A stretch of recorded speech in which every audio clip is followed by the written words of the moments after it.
Hi friends, good morning. ಇದು June 16 Sunday, ನನ್ನ mini log. ನಾನು ನಿಮ್ಮ ಪ್ರೀತಿಯ ಹುಬ್ಬಳ್ಳಿ ಹುಡುಗಿ. Happy father's day to all fathers.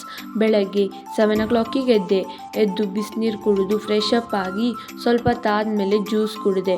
Juice ಕುಡಿದು 8:30 ಚಾ ಬಿಸ್ಕಿಟ್ ತಿಂದು जन्मदाता है जो नाम जिनसे मिला, हम पर जिनकी उंगली है बचपन चला.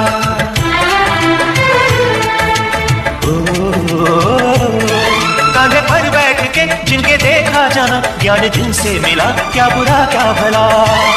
ಅದಾದಮೇಲೆ ಹುಬ್ಳಿ ಗದಗ ನಡುಕೆ ಒಂಟಿ ಹನುಮಪ್ಪ ಅಂತ ದೇವಸ್ಥಾನ ಇದೆ, ಅಲ್ಲಿ ಹೋದ್ವಿ. ಹನುಮಾನ್ ದೇವಸ್ಥಾನ ತುಂಬ ಚೆನ್ನಾಗಿದೆ.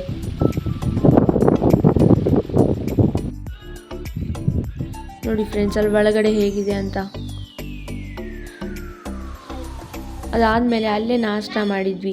ನಾಷ್ಟ ಮಾಡಿ ಇವತ್ತು ಫಾದರ್ಸ್ ಡೇ ಅಲ್ಲ, ಅದಕ್ಕೆ ಪಪ್ಪ ಜೊತೆ ರೀಲ್ಸ್ ಮಾಡಿದೆ. कौन कहता है कि बेटियां बोझ होती हैं? मेरी बेटी घर की रौनक है. जितना कहे तू ಹಾಗೆ ಚೂರು ಫೋಟೋ ಶೂಟ್ಸ್ ಮಾಡಿದ್ವಿ.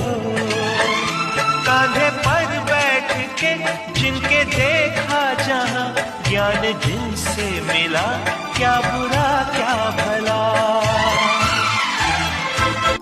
ಹಾಗೆ 2:30 ಮನೆಗೆ ಬಂದ್ವಿ. ಮನೆಗೆ ಬಂದು ಊಟ ಮಾಡಿ ಮಲ್ಕೊಂಡು ಸಾಯಂಕಾಲ ನಾ ಗೋಬಿ ಮಾಡಿದ್ದೆ. ಗೋಬಿ ತಿಂದು ಮಲ್ಕೊಂಡ್ವಿ. ನೋಡಿ ಫ್ರೆಂಡ್ಸ್, ಇವತ್ತಿನ ಬ್ಲಾಗ್ ನಿಮಗೆ ಇಷ್ಟ ಆಗಿದ್ರೆ ಲೈಕ್ ಮಾಡಿ, ಕಮೆಂಟ್ ಮಾಡಿ, ಶೇರ್ ಮಾಡಿ.